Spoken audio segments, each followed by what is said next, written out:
Masyarakat Anti Korupsi atau MAKI melaporkan Menko Polhukam Mahfud MD, Menteri Keuangan Sri Mulyani dan juga Kepala PPATK Ivan Yustiavandana ke Barreskrim Polri. Mahfud menanggapi santai pelaporan dirinya soal dugaan tindak pidana pembocoran rahasia negara terkait ucapannya soal transaksi mencurigakan 349 triliun di Kementerian Keuangan.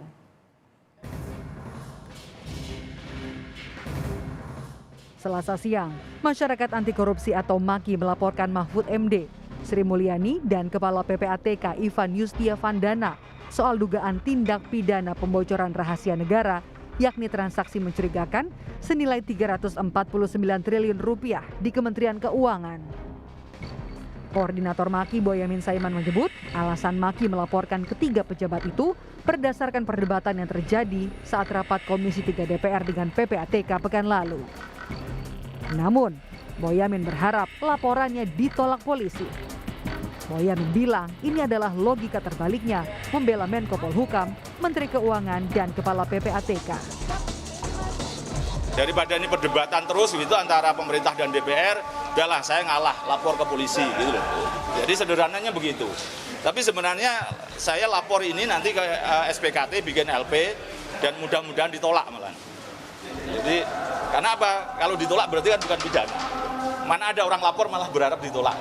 Ya karena ini logika terbalik saya dalam rangka membela PPATK, Pak Mahfud dan Bu Sri Mulyani dengan harapan apa? Pencucian uang ini bisa dibongkar habis, substansinya di situ gitu loh. Substansinya pencucian uang dugaannya ini dibongkar habis sampai siapa pelakunya diproses hukum dan harus dirampas untuk negara. Menko Polhukam Mahfud MD pun menjawab santai dan berkomentar bagus. Soal substansi laporan, Mahfud membantah ada pembocoran data. Hah? Bayar zakat saya yakin. Pembocoran? Nggak ada bocoran. Prof datang berarti ke DPR, Prof? Oh pasti. Besok ya Pak? Prof? Wajib diundang DPR itu aja. Menteri Keuangan Sri Mulyani mengaku kaget setelah Mahfud MD menyampaikan adanya transaksi janggal 300 triliun rupiah lebih di Kementerian Keuangan kepada media. Dalam rapat kerja bersama Komisi 11 DPR RI, Menteri Keuangan Sri Mulyani Indrawati mengungkapkan asal-usul adanya dugaan transaksi janggal senilai 349 triliun rupiah di Kementerian Keuangan. Sri Mulyani membenarkan surat yang diterima dari PPATK per tanggal 13 Maret 2023 memuat 300 surat dan bernilai 349 triliun rupiah. Namun, setelah dianalisis, hanya 3,3 triliun rupiah yang benar-benar berhubungan dengan pegawai Kementerian Keuangan. Sri Mulyani juga mengaku baru pertama kali menerima surat laporan PPATK seperti ini. Sehingga yang benar-benar berhubungan dengan kami terkait dengan kalau ini menyangkut tupoksi pegawai Kementerian Keuangan, ada 135 surat, nilainya 22 triliun. Bahkan 22 triliun ini Bapak dan Ibu sekalian, 18,7 triliun itu juga menyangkut transaksi korporasi yang nggak ada hubungan dengan Kementerian Keuangan. Nanti kami akan lihat beberapa contohnya supaya.